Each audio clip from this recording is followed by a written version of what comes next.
Hello everyone, welcome to SQLSATSG Singapore 2020. You are watching the second session in Redline. I'm just gonna make a short introduction about the session since the recording didn't start correctly. This session is about KQL in Azure Data Studio. In this session, we will have a quick overview on how to use KQL in Azure Data Studio and how you can use it to connect your Azure Data Explorer and Azure Log Analytics using notebooks. Our speaker is Julie Koesmarno. She has more than 10 years of experience as a SQL Server developer and system analyst. She's currently a senior program manager with Microsoft and works with hybrid and cloud SQL projects. She is also a very frequent speaker at SQL Saturday across the globe. KQL in Azure Data Studio with Julie Koesmarno. I'm going to be talking about Kusto Query Language in Azure Data Studio. Now, in this exciting and increasingly more heterogeneous world of data, it's actually quite important to learn new tips and tricks and sometimes even new language. And today I'm going to talk about specifically Kusto Query Language. There is a link to for you to get raffle. So if at the very least, if you're not learning something new here, I hope you do. At the very least, you can enter the raffle prize here if you go and fill in the form, to evaluate the session. Any feedback is fair game. I'm looking for improving my presentation, especially this is actually a new presentation for me, this specific topic. So any feedback would be fair game. All right, so as Pio mentioned, I am a program manager at Microsoft. I specifically work in the Azure Data Studio team. And I will talk a little bit about Azure Data Studio, actually a lot about Azure Data Studio, and how to use KQL in Azure Data Studio. All right, you're probably wondering, hey, I'm at SQL Saturday. Why am I learning KQL or Kusto Query Language? And this might be some of you, this personas here, where you might be a SQL DBA. You're probably wondering, is KQL relevant to me? I'm an app dev on Azure. Why do I need to learn KQL? Or I'm a data engineer working with big data analytics. How do I use KQL? And interestingly enough, these personas, and hopefully this is actually one of you, can be relevant if you are using Azure services today. So if you're using Azure services, whether it's Azure SQL DB, or perhaps any Azure SQL VM or any other Azure services, you're probably more often than not will somehow run into Kusto Query Language sooner or later, especially if you are looking into troubleshooting or diagnosis. This is a pretty good sort of introduction session for you. So our learning journey today, there are 5 things that I want to go through. The first one is KQL, a quick recap. And the second one is KQL meets Azure Data Studio. So we'll talk more about Azure Data Studio here. And then the 2 experiences that we support in Azure Data Studio to help you onboard KQL. So the first experience is native Kusto in Azure Data Studio. And then the second one is KQL Magic in Azure Data Studio. And then we'll wrap it all up. There are a couple of things that I'm assuming that I'm basically going through pretty fast and a bit faster than I'd like to, which is the KQL syntax and Azure Monitor or Azure Data Explorer. So I will touch on them, but I won't explain too much the background on the syntax or the Azure Monitor or Azure Data Explorer.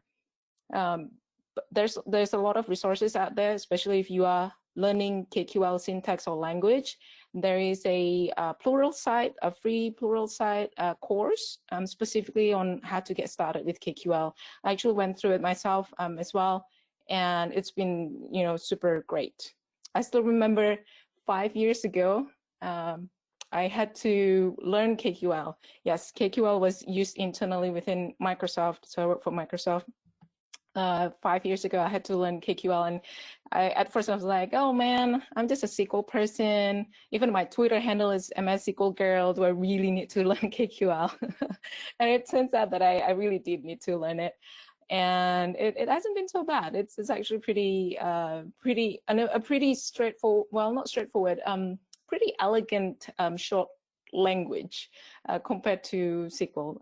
The more you learn it, you'll really enjoy it. So yeah.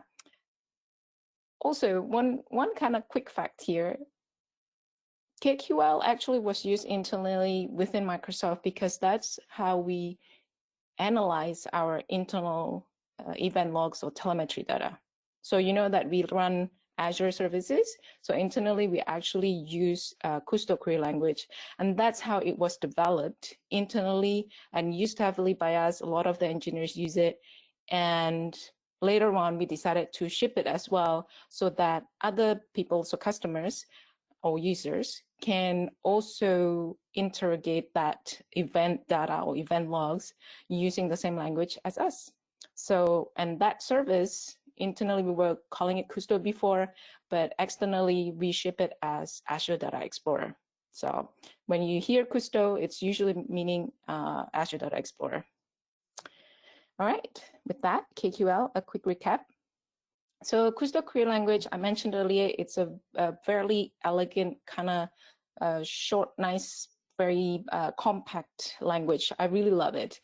It's an optimized query language with visualization options. Now, when you work with SQL, a lot of the time you work with select statement and update statement. When you work with KQL, it's a little bit different. It's a lot of reading data most of the time, and it has even a syntax called render to visualize the data set itself. So it's really powerful. It's a fast read-only data retrieval. It is mostly used for troubleshooting and deep diagnostics. So that's mainly my use case. But I'm also hearing more and more people using KQL for real-time stream big data analytics.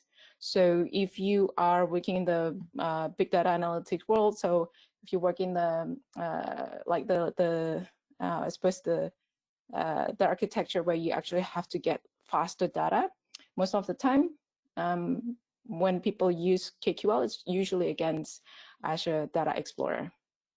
So here it is. So the KQL is a native or natural language for Azure Data Explorer. And other services like Azure Monitor, Log Analytics, App Insights, Resource Graph, and more are supporting some version of KQL, meaning a subset of the KQL language itself. But yeah, so today we're going to look at a little bit on the Azure Data Explorer and Log Analytics because, believe it or not, there is a use case for it in SQLDB. So if you have an Azure SQLDB, it is possible for you to log your events into Log Analytics or Azure Monitor. In the past, generally speaking, if you want to log SQL Server or SQL instance, you probably use Xevent or something like that, right? But in Azure SQLDB, you can turn on the auditing side of it from Log Analytics or from Azure Monitor. So we'll use KQL scripts to interrogate the data. And I'll also show you notebooks with KQL, and that's quite powerful too. All right, I mentioned earlier about big data analytics. Really, what I really want to focus on or to show you here is this part here, where essentially there is Azure Data Explorer that stores real-time streaming data that you can use very, very easily with KQL. All right. Okay, so do other people use KQL? Yes, actually they do. In fact, I was doing a little bit of research how other people are using KQL. And in fact, within notebooks, Azure Data Studio supports notebooks, by the way. And there are 3 use cases, and you can check them out. So I won't go through all of them, but yeah, you can check them out. All right, so if you're wondering, hey, what's the deal with KQL? Like, how do I get to KQL? Most of the time, if you are using something like Azure Monitor, then you go to portal.azure.com, and then you go to your Azure Monitor, and there's a way for you to do queries, and the same thing with Log Analytics. But if you are using Azure Data Explorer, it is pretty simple. So this is what Data Explorer looks like. So I can go to the cluster, which is the help cluster here. It's free for everyone to use. You can check it out. So if you go to dataexplorer.azure.com, as long as you have an Azure account, you can simply go to dataexplorer.azure.com and then add a help cluster. So adding it's pretty simple. So you can type in help.kusto.windows.net. And then, yeah, just click add, but I've already added it, so it's not going to do anything. All right, so looks like it's just loading. All right, and then you just expand to the different folders. And if you double click, it will navigate to the, it will actually add to the query editor. And then you can start typing, say, for example, take 10, which is essentially getting the top 10 rows of that table. So you run it and it will give you the results. So the equivalent of this in SQL world would be select top 10 star from the storm events table. So storm events is a table, and then there's a pipe thing here, and then it just does the take 10. So, all right. So that's a quick segue to Data Explorer. Since then, in April 2020, especially if you are coming from an environment where you prefer to have or be able to store your files, your analysis, and put it into your source control as an example. This right here, if you use Azure Data Studio, it helps you to do that. And that brings me to the next topic here, where KQL meets Azure Data Studio. So you're probably wondering, what's Azure Data Studio? So Azure Data Studio, I have to say this because it's because of the name, people usually misunderstood or missed the fact that Azure Data Studio supports connecting to SQL Server on-prem as well. So SQL Server on-premises. So it allows you to connect to SQL Server on-prem, SQL Server VMs, any VMs on any cloud, Postgres, Azure SQL Edge, or any Azure SQL family like Azure SQL DB.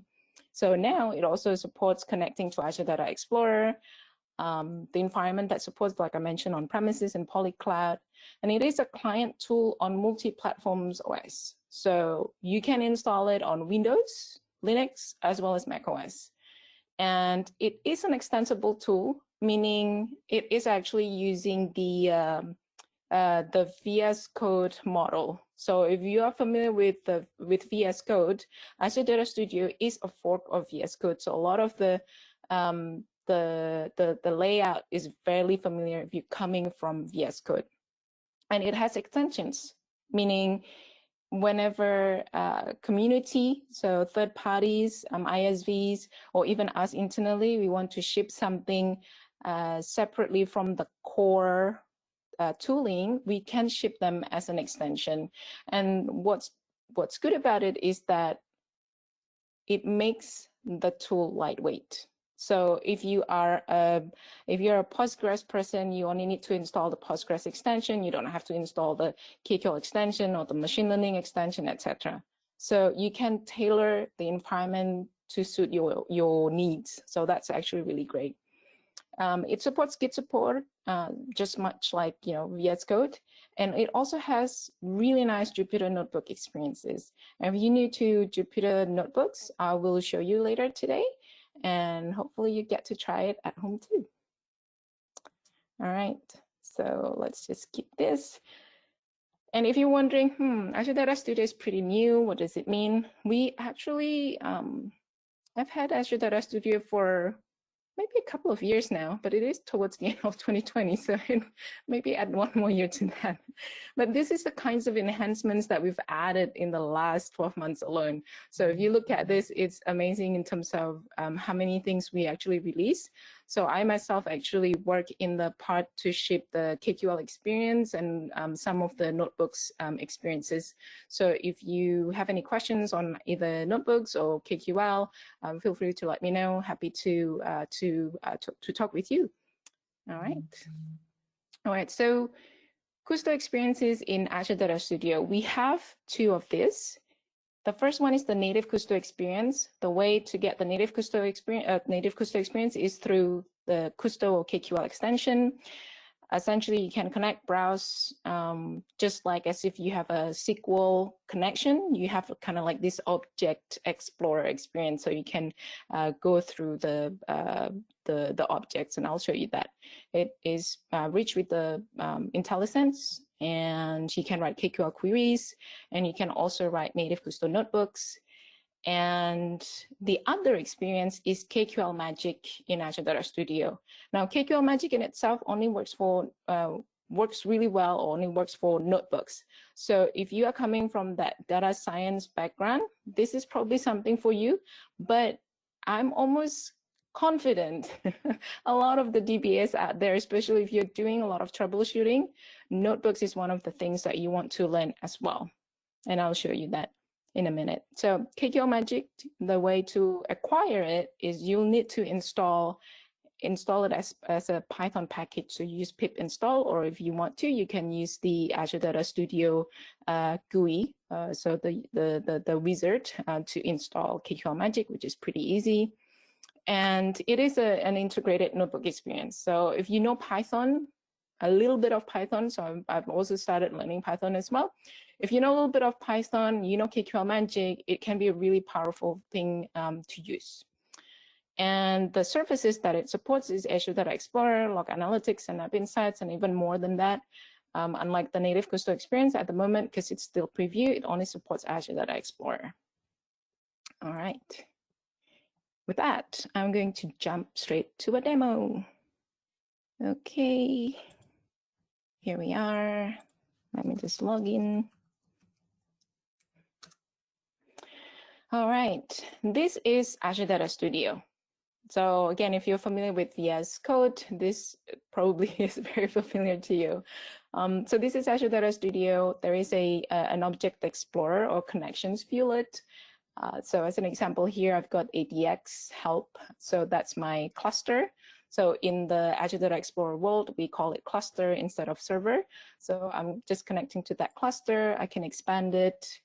And from here, I will be able to see a database or databases that belong to the cluster. So at the moment, there's only one, which is samples database. So it's only showing samples database, and it shows me the two folders, functions and tables. So if I drill into it more, I get to see the tables. I can even see the columns in the table. And then, yeah, so that's kind of the experience of Azure Data Explorer. Now, before you get this, in order for you to be able to view this, you'll need to install the extension. And the way to do it is to go to the extensions, this extensions button here. Yep, this one here. So if you click on that, you will see extensions view-let or extensions marketplace, and then you can type in Kusto or KQL, and you'll be able to see this. And then if you haven't installed it, then there is a button that will say, hey, I want to install it, and click on it, and it will install automatically for you. It's pretty easy to install. So once you install it, then that's when you get this native Kusto experience, which is allowing you to browse. So if you want to add a new connection, it's pretty straightforward. So over here, you can change the connection type to Azure Data Explorer. And then from here, you type in the cluster. So for example, .kusto.windows.net. And then you'll need to authenticate with Azure Active Directory. And yeah, and then that's it. That's all you need to do. So I'm not going to connect because I've already connected. So I'm going to cancel out of that. So once you're connected, actually, there's one thing I want to actually show you before I go too much further. Obviously, with the help cluster, it is something that Microsoft provides freely for you to use to play around with it. But if you are bringing your own Azure Data Explorer cluster, you may notice that your cluster usually lives in a region. So it could be something like, this is the one that I have. So I have to type in the region as well, west.kusto.windows.net. And you'll be able to see this from the Azure Data Explorer on the Azure portal in terms of what your cluster connection or cluster URI. All right, so that's that. Now from here, so I've managed to connect and browse, so that's great. So what's next? What's next is you can do right-click on the table, and as an example, do a take 10. So what that's going to do is it's going to query the table, storm events, and just do a take 10. It automatically connects to the database, and you can run this. You can do interesting query, like as an example, I don't know, summarize count, see how the intelligence comes up by, let's see, state perhaps. And yeah, and maybe call it event count here. And let's run it.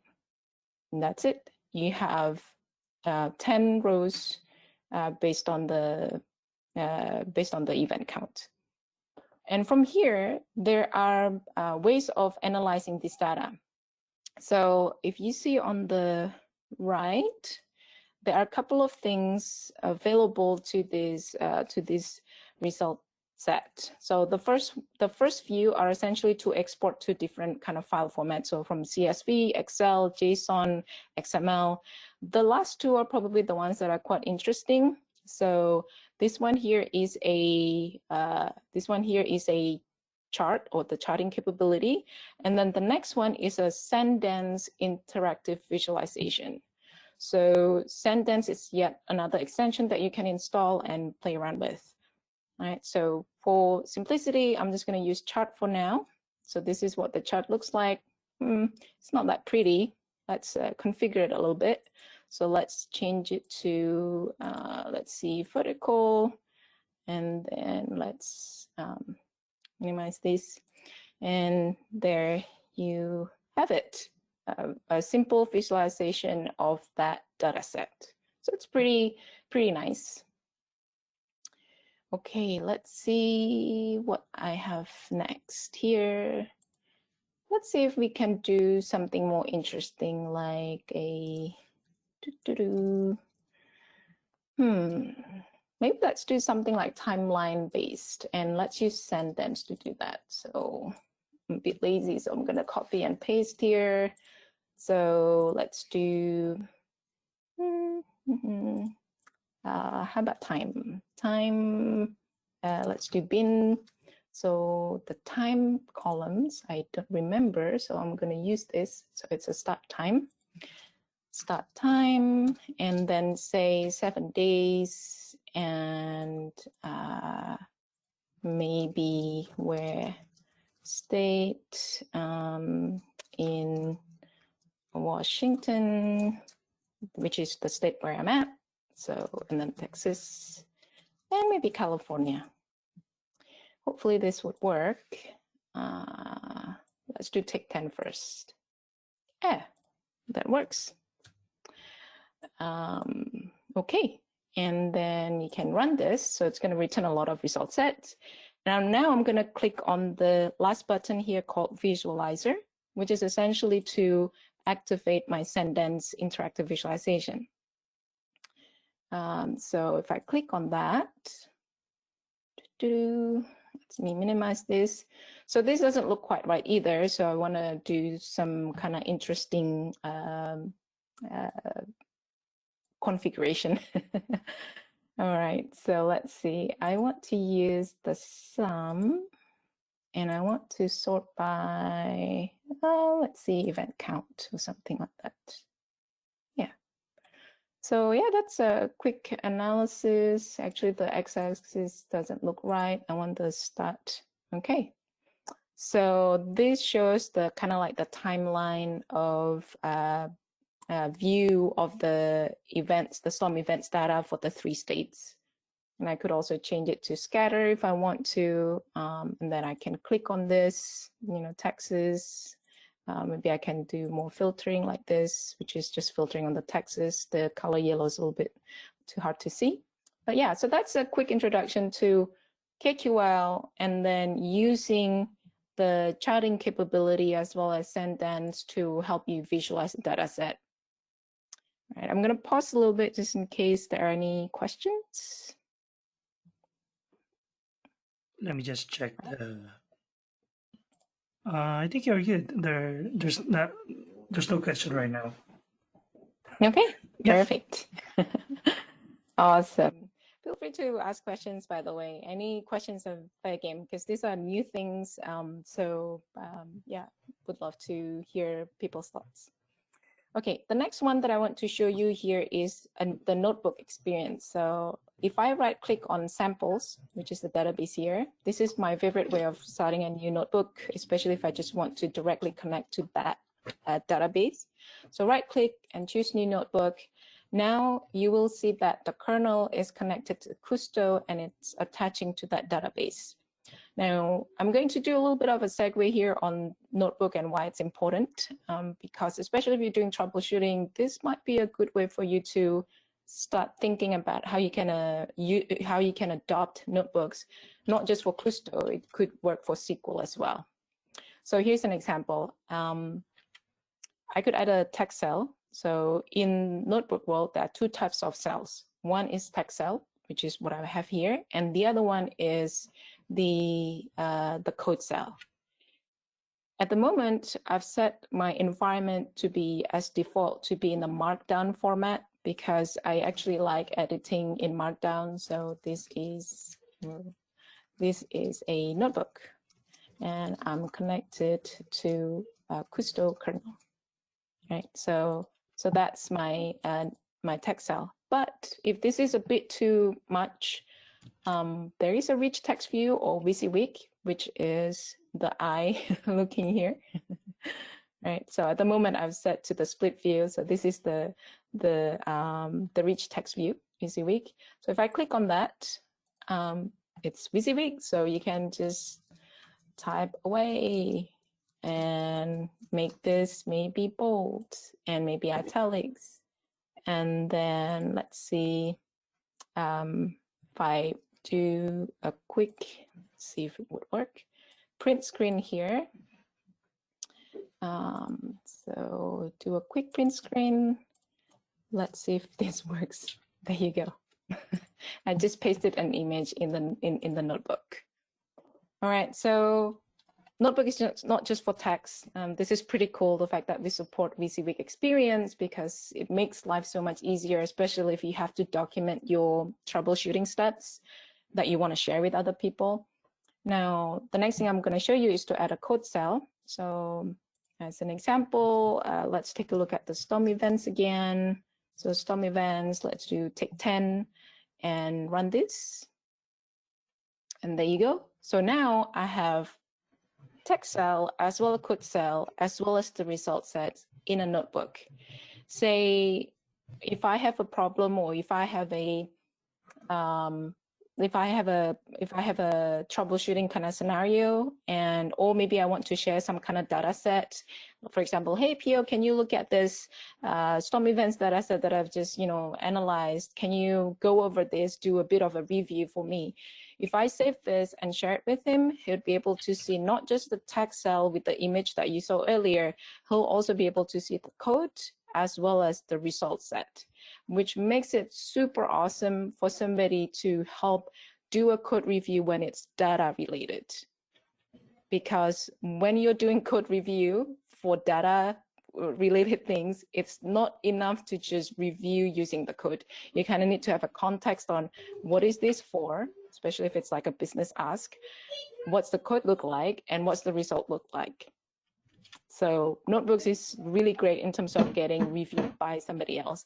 And that's one of the reasons why getting or using notebooks for troubleshooting also makes a lot of sense. I have a separate notebooks one-on-one session that I have delivered before. So if you go to YouTube, type in notebook 101 and my name, Julie Koesmarno, you'll probably see it straight away. I delivered it as part of group buy. It's a good one, a primer if you want to learn more about notebooks and SQL. So just to kind of speaking about SQL, there is a way of changing the kernel to SQL. So if I'm connected to a SQL database, I'll be able to type in select top 10 star from whatever that might be in my database, SQL database. And it works for SQL on-prem as well as SQL Server on-prem or Azure SQL or any SQL kind of instance or database. Yeah, so that's a simple example of a notebook. And let's see here, something a little bit more advanced. Let me just close this. Okay, something a bit more advanced, right? In the SQL world, it is sometimes challenging to do a cross-instance querying. So for example, if I have a SQL instance A and then there's another SQL instance B, and if I want to join the database between the two, it's pretty hard to do. But in Kusto, it's pretty easy to do. So at the moment, I am not connected to any database at all. So I'm going to connect first. So it's on the ADX help. And then I want to make sure that I put the samples database. Now this step here is pretty important to specify the database that you want to connect to. Mostly because in the Azure Data Explorer world, there is no such concept as a default database or a master database. In the SQL world, you have this concept of a default database or master database. So even if you connect to a server, by default, SSMS or Azure Data Studio will connect to the server connecting directly to the master database. In Azure Data Explorer, that is not the case. There's no concept of default database. So you want to specify a database whenever you connect to and write a query. It doesn't matter if it's connecting to the from the Object Explorer or the connection field. You don't have to specify a database, that's fine. But when you write a query, you need to execute it against a database. If not, it's going to give you a very interesting error. All right, so here we go. All right, so what I have here, the top one here is storm events. I'm just doing a summary. So let me actually run this. Less than 5 minutes. So, all right, so if I run this, storm events, it just gives me the data, essentially give me the state and summarize it by the count of events. So that's cool. So what I'm trying to do here in this specific query is I do have the information about the state and population in another cluster in this cluster here, Koesmarno.west.us. So if I want to join the state population data, so let me just get this and copy it here. Yeah, I can run this like this. Yeah, so this is my data set. So essentially what I want to do is give me the event count for the top 3 most populated state. And the way to do it is pretty straightforward in KQL because it's allowing me to do a cross-cluster querying. So the first one here, the let storm summarize, essentially is putting the analysis of the storm events by state into a variable called storm summarized. You can think of it like as if it's a CTE in the SQL world. Probably that's the best way of describing it. Or you can say that it's kind of like a temporary table, but it's actually just a variable in the KQL world. So what I'm doing here is getting the state population and then joining it with the storm summarized here, and then just projecting the state population event count. So project here is similar to a select statement in the SQL world. And then I'm sorting it by population, and then I want to get the top 3. So it's pretty powerful. You can do joins against other cluster, which is super nice. Now, let's see. Yeah, this is the KQL magic stuff. Okay. Let's go back to my slide deck, which is here. So if you download my slide deck, I have a lot of screenshots that explain to you what I've just gone through earlier. So I'm going to breeze through it. This is a good companion to what I've just described earlier. A lot of how-tos as references for you to take a look after. So, all right, we talked about notebooks and we talked about this, so that's good. Okay, the cool stuff, the cross-product queries. What I showed you earlier is using Kusto or using KQL to do cross querying against an Azure Data Explorer. If you do have a log analytics or app insights, even though they're not natively supported in Azure Data Studio yet, you can actually technically connect to App Insights or Log Analytics. It's a bit hairy. You'll need to specify the cluster, and you'll need to specify the database. So you'll just need to follow this format. You need to know, so for example, for App Insights, you need to know the subscription ID, the resource group name, the App Insights app name, which all of them are available from Azure Portal. And the same thing with Log Analytics. Yep. Sorry to interrupt. Do you want me to interrupt you when there's a question, or do you want to wait for it till the end? Yeah, go ahead. I just asked because I think one of them is related to this slide, because someone is asking if he can use it to query Log Analytics. How if they can use it for troubleshooting Azure DB issues. And that's exactly what I'm going to show. Yeah, that's exactly what this is. So he's also asking, is it possible to use this with Arc too, or if you have Arc for your on-prem management capabilities? If you have Azure Arc, will it also work? For Azure Arc, I have not tried it with Azure Arc, so maybe, but I will check it out. If you'd like to ping me on Twitter, I'm a SQL girl, I will follow it up with you. It's not something that I have tested yet. Okay, cool. All right. Yeah. Okay, let's see. Do I have it somewhere? I feel like I have it somewhere here. Let's see. Trophy. This one. Okay, so this is something that I have done earlier. I scrubbed out the subscription ID. I'm sorry, I'm not gonna show you my subscription ID, but essentially I placed the subscription ID, resource group name, and the workspace name. So that's all I did, and I did a summarize count by the time generated, category, action name, database name statements, and then I get this outcome here. So the answer is yes.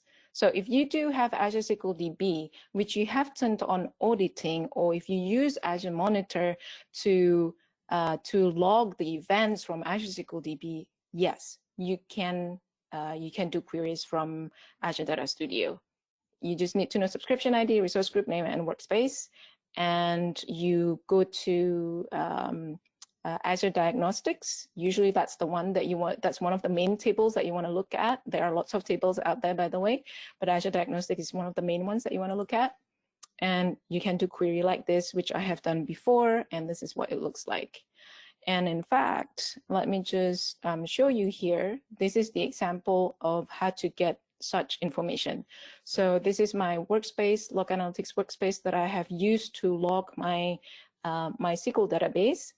And from Azure Portal, I can get the resource group name, subscription ID, which is the one here, and workspace name, and I just have to plug those into this quote-unquote formula or the connection string. So I give you an example here. This is just a dummy subscription ID, and then the resource group name, also another dummy resource group name, but the name of the database looks the same, and then .azure diagnostics pipe tagged in. So that is a very good use case of using KQL in Azure Data Studio. So some of the gotchas I've already mentioned earlier, where there's no default database in Azure Data Explorer, so you must provide a database when connecting to a database or when connecting to a notebook, because otherwise it's going to come up with all these funky errors. All right, so I'm going to jump to KQL Magic, but before I go there, again, just a reminder, this is a way for you to get a raffle, win a raffle. Is there any other question, Pio? Yeah, actually, we have a couple of questions here. I'll start with the first one. Is there a way to query the blob storage without using an external table from Nick? Querying a blob storage without using that external table. I'm assuming we're talking about Azure Data Explorer here. I actually am not sure. As far as I know, it requires external table, but yeah, I don't have that information handy here. But would be happy to follow up with the Azure Data Explorer team if you'd like. Again, ping me on Mystical Girl or email me. I'll be able to follow it up for you. Yeah, cool. Then there's a question. What types of geospatial data is supported right now? Yeah, geospatial data. I'm not sure. It's very Azure Data Explorer specific. I know that they do support it, but I don't know the exact specifics. And if you are after the visualization aspect of it in Azure Data Studio, it doesn't support it yet. That's good. And this one is a good one because I was also thinking the same thing. Will the KQL capabilities ever be added to SMS? Or are there plans for it in the future? Or will it always be on Azure Data Studio? So, with the way things are progressing, I could almost say a lot of the enhancements related to KQL will likely go to Azure Data Studio first before it would go to SSMS. But if there is a strong enough demand, we'll look into it. But chances are you'll be seeing KQL a lot more in Azure Data Studio. Yeah. Cool. I think this one is also related to the question I raised to you earlier. For the log analytics, it can also, how about data factory logs and monitoring? Can it also do a query to those? The question is, where does the Azure Data Factory log resides? Is it part of the Azure Monitor workspace somehow? I kind of need to see it before I can tell, mostly because I actually haven't tried it myself. Oh, okay. So, yeah. So if it's log analytics and app insights, definitely yes. If it's an Azure, yeah, I'm actually wondering, where do you have the Azure Data Factory logs right now? Yeah, I think for ADF you can add it to log analytics. So if it's in log analytics, they'll be able to supposedly, right? The trick that you showed earlier. Yeah. So if you use Azure Monitor, which actually generally routes to Azure Log Analytics, that's where you essentially use the Log Analytics part of it. Yeah. Right, I'm going to continue with KQL Magic in Notebook. So this one here is a favorite for folks who are already familiar with notebooks. Actually, I want to go through a couple of things before I jump to it because the demo is going to be pretty fast-paced.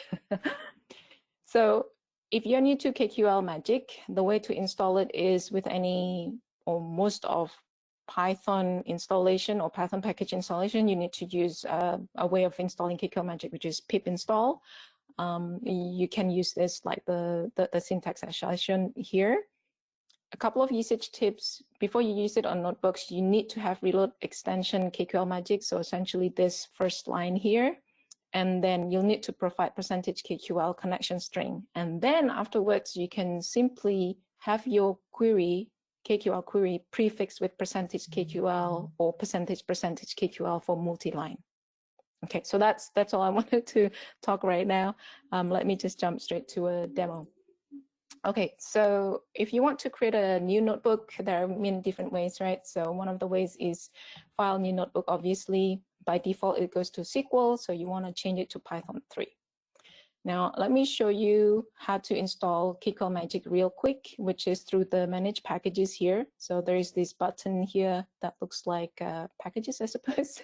If you click on that, it will essentially load all the different packages that you have installed. And then if you have new one that you want to install, you simply type in something like, say, KQL Magic here, click Search, and then you'll see different package versions. I would recommend installing the non-dev version. So the post one or the non-post one, as long as it's not the dev version, because the dev version is still under development. So if you use it with caution.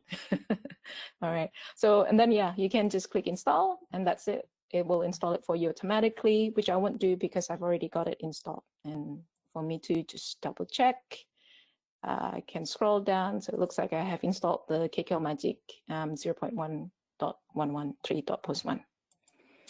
All right, so now in Python, I can just add a new code, which is percentage reload extension KQL Magic like this. So what it's going to do is it's going to load that package. It's going to come up with a pretty big banner.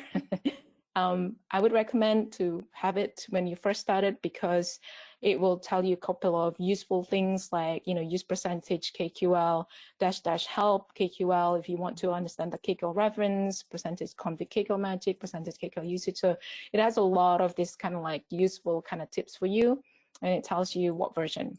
But after a while, you're probably going to get bored of seeing this banner. You can turn it off, which is using this KQL configuration, which is percentage env KQL Magic configuration show init banner equals to false. Now you want to do it every time you create a new notebook. So essentially, every new session you want to put that in. So yeah, so I won't skip that for now. I will just add a new code cell. So now I have to define a connection to KQL. So simply type in KQL, percentage KQL.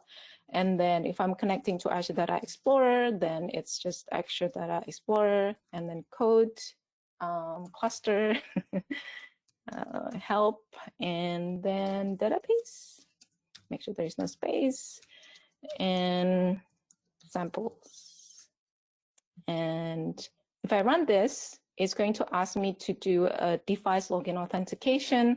So I'm going to have to copy this code and click it, which leads me to a browser. And then I simply need to paste in the code and then click next. And I will use my work account and then click next. It may ask me to sign in with multi-factor authentication.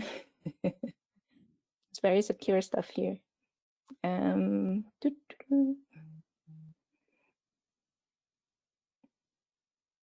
Yes, sign in, successful, yay. Now, it will wait for a little bit.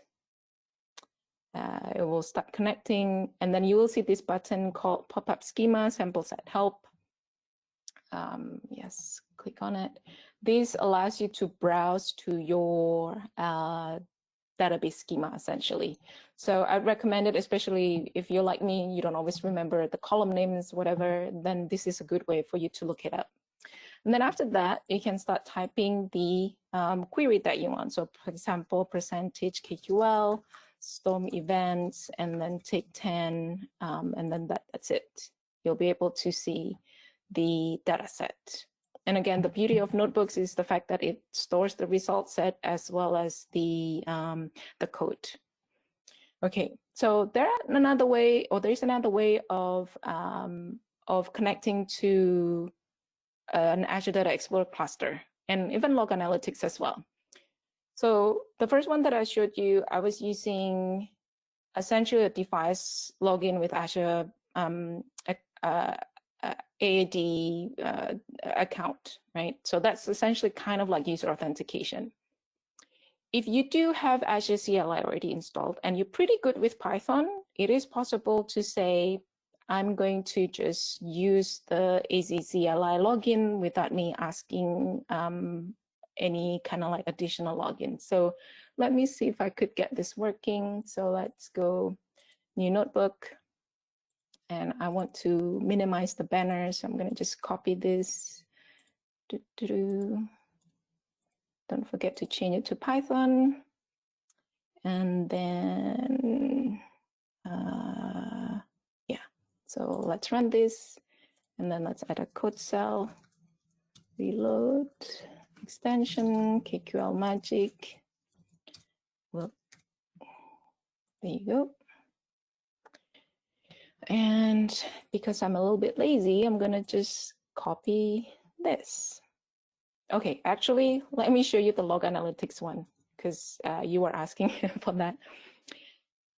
Let's copy this here, and then I'll explain it. So it looks like it's already run, the reload. Okay, so it's already run, so I'm going to be able to just use this. So almost 90% of the time, whenever people are asking me questions, it's related to, can I log into Log Analytics and how? So I'm going to show you how. You'll need to know the workspace ID. And you can get this workspace ID from Azure Portal. Once you have it, that's all you need. You can provide alias, obviously, to make it easier. So that's great. And then this try ACCLI login, that's only if you already have ACCLI running. But if you don't have it, then don't put it in. You'll be able to use the device login, the AAD device login that I kind of showed you earlier. Yeah. So, but I know a lot of people that have asked me these questions usually have two accounts, and a lot of the time they're connecting to the wrong tenants. So they want to connect to the Log Analytics in a different tenant to what they're using for login. So please remember to use the right account for the right tenant. Because I'm connecting to my Microsoft tenant, which is where my Log Analytics is provided, I think technically this should work. So this is another example of using ACCLI because I've already pre-logged in before with my Azure CLI to my Microsoft account. So that's it. You're not asked for any device login because it knows underneath, it knows that you're using ACCLI, it knows that I'm connected to my Azure account already. So if I do pop-up schema, so this is Log Analytics. As you can see with Log Analytics, there are a lot of tables. So one of the ones that I generally tend to use, especially to analyze the SQL DB logs, it is called Azure Diagnostics somewhere. There it is. So this is the one. So from here, I can start typing interesting queries like, say, percentage KQL. Remember to use percentage KQL or percentage KQL, and then do Azure Diagnostics. Let's see, project. I don't remember the name, so let's do category maybe. And then let's say there's SQL statement somewhere, statement _s, like this, and I think action name. Yeah, let's try action name. So one tip, KQL is very picky about case sensitivity, unlike SQL. So make sure that you actually get that. So let's do take 10, and that's it. So this here is a SQL.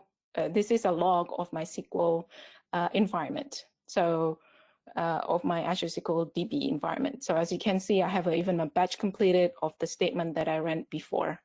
I think there's even time generated column or something like that that I could potentially add here as well. So let's do take 100.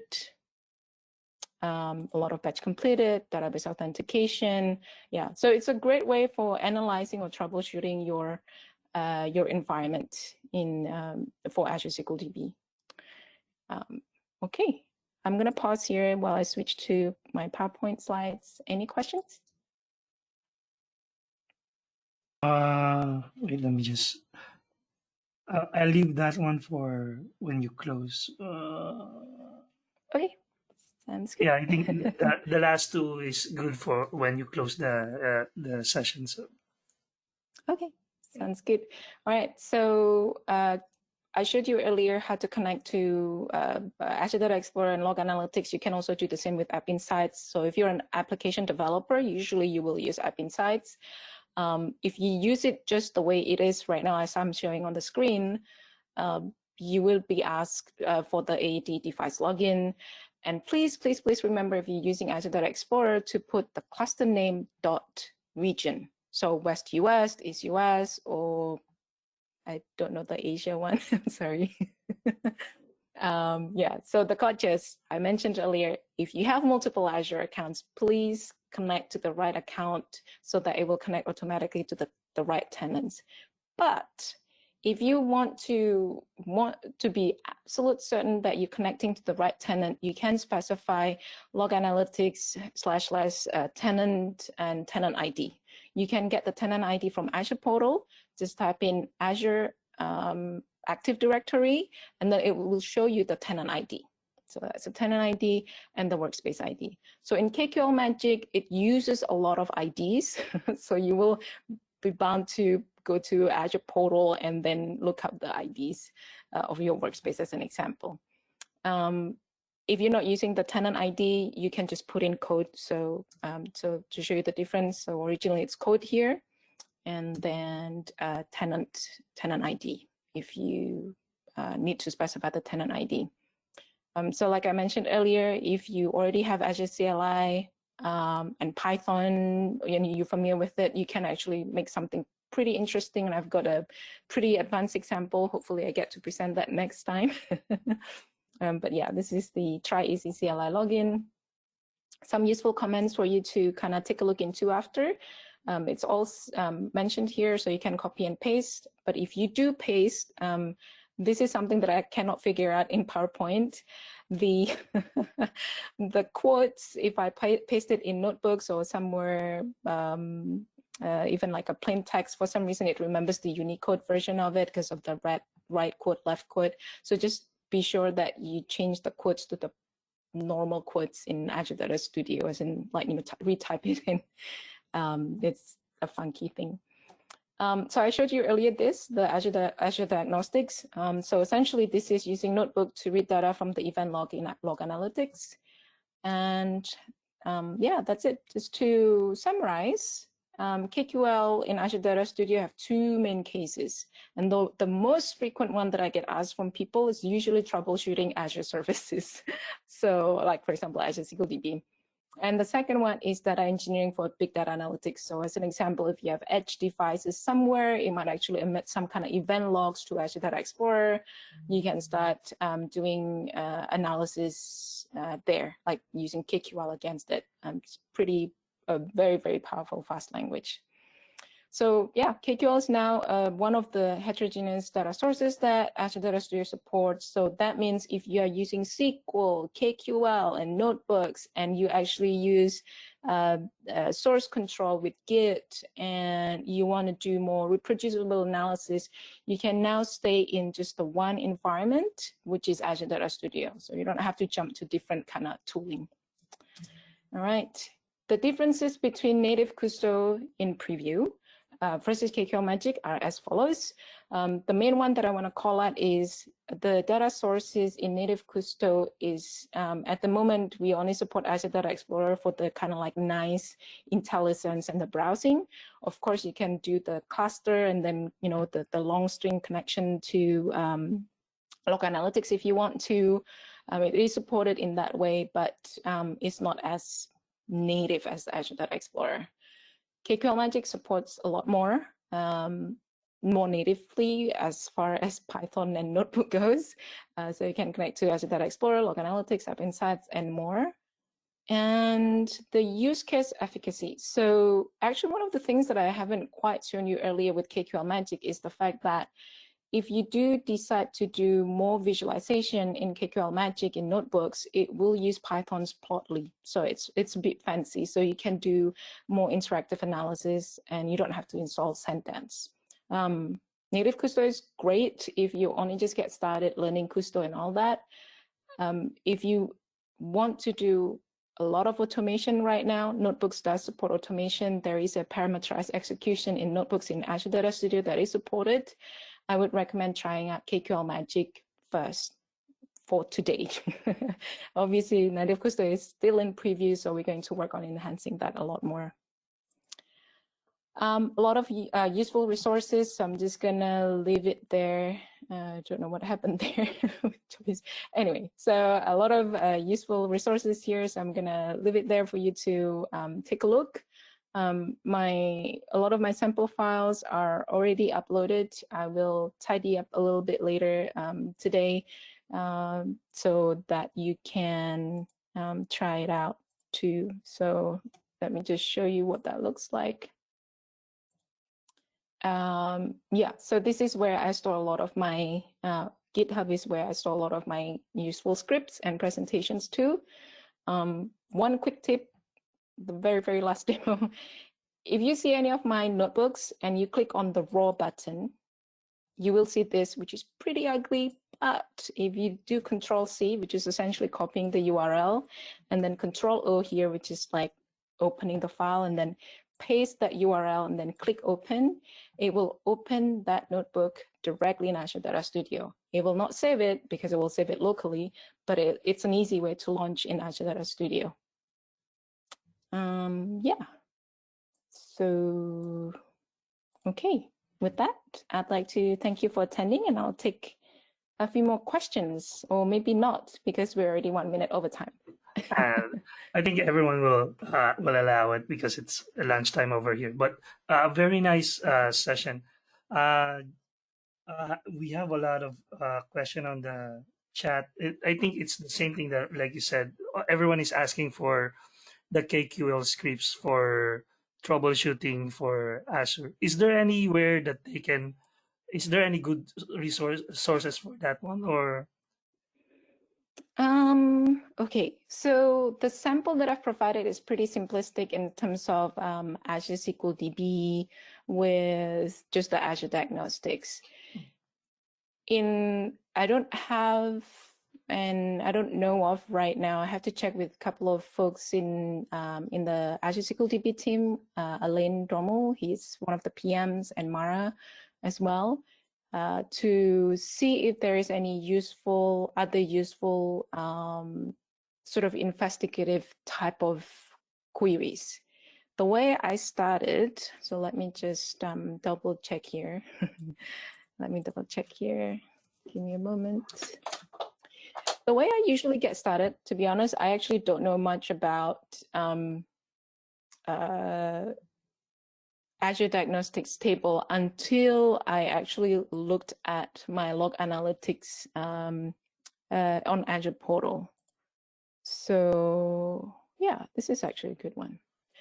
Okay, so on this, you would be able to see the on the Log Analytics workspace, you can go to logs, and then it will show you a lot of interesting kind of predefined queries. So for example, top 10 resource intensive queries.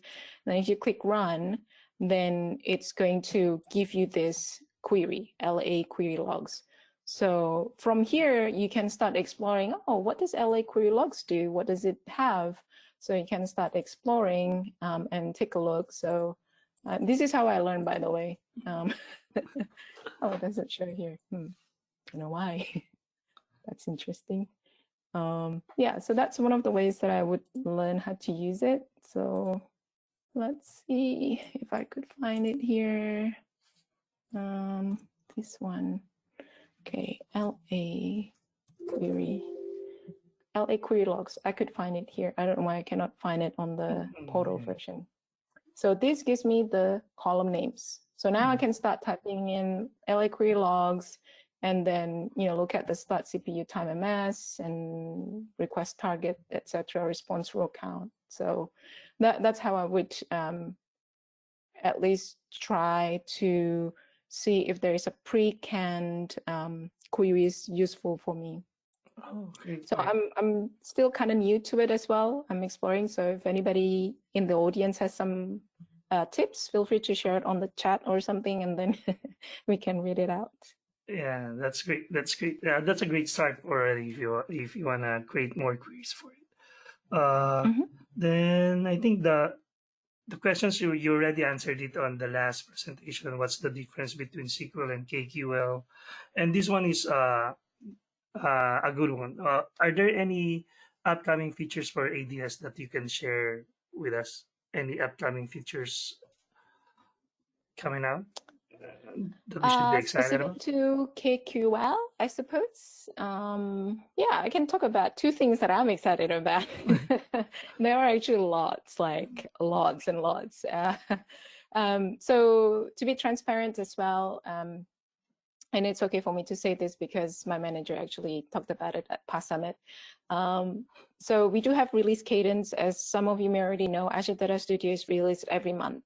So in December, given that it's a holiday month and January as well, I think we are probably going to release a little bit more stabilizing features, or it's going to be a stabilizing releases December and January. But other than that, it's usually kind of like new features or preview features that we're going to try to ship. And please look at it as this is a journey for us together to see what would be useful for you as users. And that's one of the reasons why we always try to ship kind of preview things to get feedback from you as well. So the new, sort of going back to the questions earlier, what are the kind of exciting things that are coming up? Well, the one thing that have come up recently that I'm super excited about is notebooks execution, parameterized notebook execution. So so that's super awesome. Let me see if I can pull it up while I talk about it. And then the other ones that my team is working on specifically is a couple of bug fixes on the KQL experience for sure. And we're going to continue sort of making that productivity aspect of KQL experience in Azure Data Studio better. Meaning, if you are using Data Explorer.azure.com, I think that's what the path is. Yeah, dataexplorer.azure.com. So this view here, it's pretty rich. So we want to bring some of that richness, for example, the visualization aspect and all that kind of stuff to Azure Data Studio. That's kind of like our long-term goal. I don't have a specific roadmap right now, like when it's gonna exactly land. Around this time is the time where the teams in the Azure Data org, so where I am, Azure Data Studio as well, where we actually come together and start thinking about what do we want to ship in the next 6 months. So we are in the planning phase. To that end, I would like to welcome you if there is any blocking features or features that you really need to be super effective at what you do for KQL or for SQL and Azure Data Studio, please do let us know. If you go to the GitHub account of ours, let me just pull it up. Azure Data Studio, GitHub. Okay, still logging in. So we take a look at this. We take a look at this list of issues quite regularly, issues or feedback. And so if you have any specific feedback or features, please do forward it, because we want to look into it as well as part of planning. Obviously, we're balancing with the business ask and partner ask within Microsoft, but we also listen to customers. It's all about balancing and prioritizing. Prioritizing. Yeah. So yeah, I think awesome stuff, Julie. Thank you very much for spending time with Singapore during this Saturday. Yep, anytime. Thank you for having me. Really appreciate it. All right, thanks. All right, see you. See. All right. Just. All right. So with that, that's the end of Julie's session. If you look at the schedule, there's no 12:30 scheduled for a red line. It's a lunch break for red line. So if you want to come back, the next session is at 1:30 for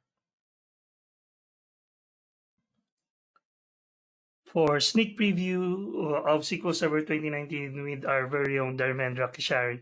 So till then, you can break for lunch, or you can check out the other sessions on the other room. The monitoring SQL Server using community solutions is right now happening at Green Line, and blockchain, it's all about data, is happening on Purple Line.